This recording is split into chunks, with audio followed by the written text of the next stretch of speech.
Hello to all of you. आज हम लोग राउल्ट्स लॉ का नेक्स्ट पार्ट पढ़ेंगे, जिसमें हम लोग ये देखेंगे कि अगर सॉल्यूशन के दो कंपोनेंट में एक कंपोनेंट वैसा हो जो वेपर का फॉर्मेशन नहीं कर रहा हो। जी हाँ, मैं उसके बारे में बात करने जा रहा हूं कि जब सॉल्यूशन में वोलेटाइल और नॉन वोलेटाइल दोनों टाइप के मिक्सचर हो।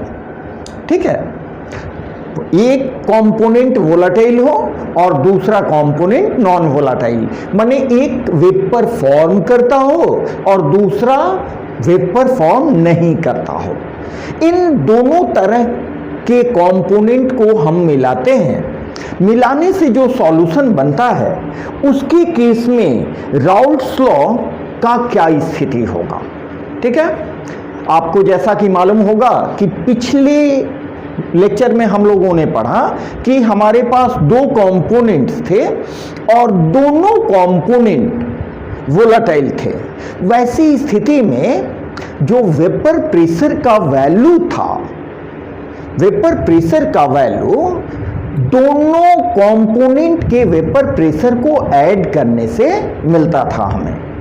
लेकिन इस केस में हमने एक नॉन वोलेटाइल सॉल्यूट को डाला है, तो non volatile solute vapour form करेंगे नहीं। तो अब जो हमें वेपर प्रेशर मिलेगा उसकी क्या स्थिति होती है, थोड़ा इसको पढ़ें। तो ये Raoult's law for solution containing non volatile solute. ठीक है, ये पढ़ने से पहले हम लोग थोड़ा ये देखें कि जब किसी प्योर वोलेटाइल कंपोनेंट में हम नॉन वोलेटाइल सॉल्यूट डालेंगे तो क्या पॉसिबिलिटी होगी वेपर प्रेशर की। इसको थोड़ा ध्यान से आप लोग समझें। आइए देखते हैं। तो ये टॉपिक आएगा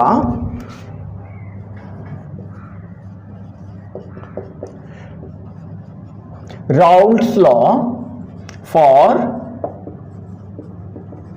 solution containing non-volatile solute। ठीक है, नॉन वोलेटाइल सॉल्यूट जब प्रेजेंट हो वैसी स्थिति में राउल्ट लॉ का स्टेटस क्या होगा। तो पहले हम देखते हैं कि जब वोलेटाइल सॉल्वेंट में नॉन वोलेटाइल सॉल्यूट डालेंगे तो क्या होता है। आइए देखते हैं। ये हमने एक कंटेनर बनाया, ठीक है, इसमें एक सॉल्यूट डाल दिया हमने, सपोज वाटर, वोलेटाइल कंपोनेंट। ठीक है, तो वाटर के मॉलिक्यूल्स को, यहां ये वाटर के मॉलिक्यूल्स हैं, तो नेचुरली जब इसको हिट करेंगे, दीज आर, ये वाटर मॉलिक्यूल है, प्योर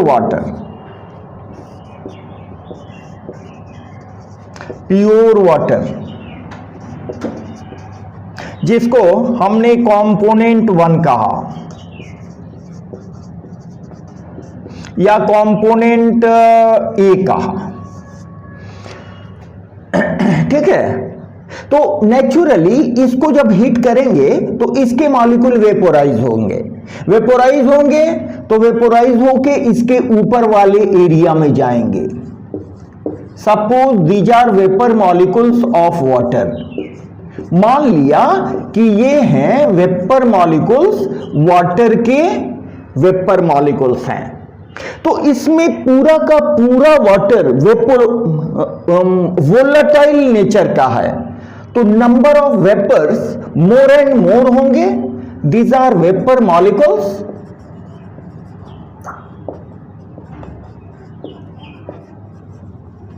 ठीक है, और ये वेपर मॉलिक्यूल्स जितने होंगे नेचुरली इनका प्रेशर भी होगा, तो जो प्रेशर होगा that will be vapour pressure of pure volatile component, vapour pressure of pure volatile component, जिसको सपोज करें कि हम रिप्रेजेंट कर रहे हैं पी नॉट ए से, vapour pressure of pure volatile component को हम पी नॉट ए से रिप्रेजेंट कर रहे हैं। अब सेकंड सिचुएशन में हम क्या किए, यहां पर हमने एक कंटेनर लिया, ठीक है, कंटेनर लिया और इस कंटेनर में वाटर के मॉलिक्यूल तो हैं ही, these are molecules of water, ठीक है। इसमें हमने क्या किया कि नॉन वोलाटाइल सॉल्यूट को डाल दिया, सपोज करें शुगर के मॉलिक्यूल। तो ये क्या करेंगे, शुगर के मॉलिक्यूल्स, ये जो अपर लेवल है, लिक्विड लेवल है, लिक्विड लेवल के कुछ पोजीशन को ऑक्यूपाई कर लेंगे। नतीजा क्या होगा कि इनमें जो वाटर के मॉलिक्यूल्स हैं, जो प्योर स्टेट में रेगुलरली वोलाटाइल फॉर्म में जा रहे थे, लगातार वेपर में कन्वर्ट हो रहे थे, उनका कुछ जो लेवल है वो तो ब्लॉक हो गया। नतीजा क्या होगा कि इनमें भी वेपर फॉर्म करेगा, वेपर फॉर्म करेगा, और ये भी वेपर किसका होगा, वाटर मॉलिक्यूल्स का ही होगा, because they are non volatile solute. इसमें हमने क्या ऐड किया है, नॉन वोलाटाइल सॉल्यूट। तो non volatile solute non volatile होंगे, वो तो वेपर में कन्वर्ट होंगे नहीं, लेकिन प्योर सॉल्वेंट वाटर जो वेपर में कन्वर्ट हो रहा था उसके रेट को भी रोकेंगे, जिससे नंबर ऑफ वेपर मॉलिक्यूल्स, यहां number of vapour molecules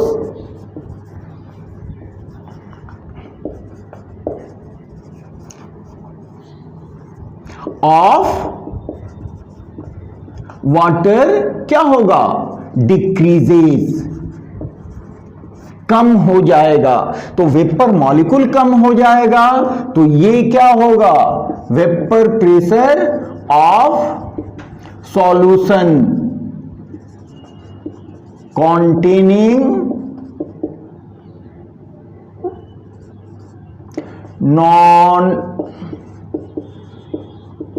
volatile solute also